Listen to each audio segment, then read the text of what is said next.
मैं आदिवासी को सबसे प्रगत मानता हूं। मैं आदिवासी को सबसे प्रगत मानता हूं। आदिवासी एक ऐसा कम्युनिटी है जो नेचर के साथ रहता है और उसको किसी धर्म की जरूरत नहीं है, उसको किसी रिलीजन की धर्म की जरूरत नहीं है। आदिवासी को प्रकृति, लॉ ऑफ नेचर को आदिवासी मानता है। और यदि आप देखोगे तो ट्राइबल्स में आपको मानवता बहुत ज्यादा मिलेगी। जैसे जैसे डीप जंगल में जाओगे आपको मिलेगी। वैसे हर इंसान अच्छा है, मैं किसी की बुराई नहीं करता, लेकिन आदिवासी लॉ ऑफ नेचर के हिसाब से जीता है। इन आदिवासियों के हमारे देश के जमीन में 1000 लाख करोड़ रुपए की संपत्ति है। कितनी संपत्ति है? फिर से बोलो, 1000 लाख करोड़ रुपया। 1000 लाख करोड़ रुपया।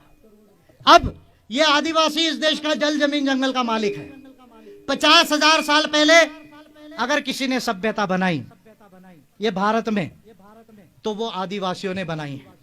संस्कृत के पहले मुंडारी और संताली अगर नहीं होती, गोंडी नहीं होती, तो संस्कृत का जन्म भी देश में नहीं होता था। बुद्ध के, आपको एक फैक्ट बता रहा हूं, बुद्ध के 40,000 साल पहले आदिवासियों ने सभ्यता बनाई। पहला लॉ ऑफ नेचर का कोया पुनेम दर्शन त्रिमंद सूलसरी, ये जो है वो शंभू माधव ने बनाई, कुपार लुंगो ने दिया। आप उसको स्टडी करो, आदिवासी का कल्चर। ये मुझे आपको बताना पड़ रहा है, आप तो आदिवासियों के करीब हो, लेकिन आपने कभी जानने की कोशिश नहीं की।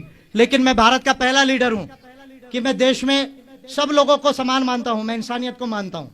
मैं किसी जाति धर्म को नहीं मानता, मैं इंसानियत को मानता हूं। और मैं कॉस्मोस को मानता हूं, मैं साइंस को मानता हूं। मैं जाति धर्म को नहीं मानता, मैं साइंस को मानता हूं, मैं इंसानियत को मानता हूं।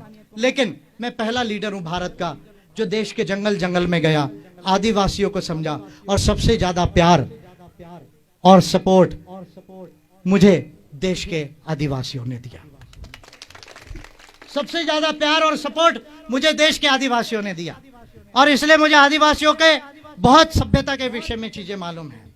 तो ये 1000 लाख करोड़ रुपए का आज ये मोदी गवर्नमेंट चाहती है, कांग्रेस गवर्नमेंट चाहती है कि ये सारा पैसा अंबानी, अडानी और उनके टीम को ट्रांसफर कर दिया जाए। अंबानी, अडानी और उनके टीम को ट्रांसफर कर दिया जाए।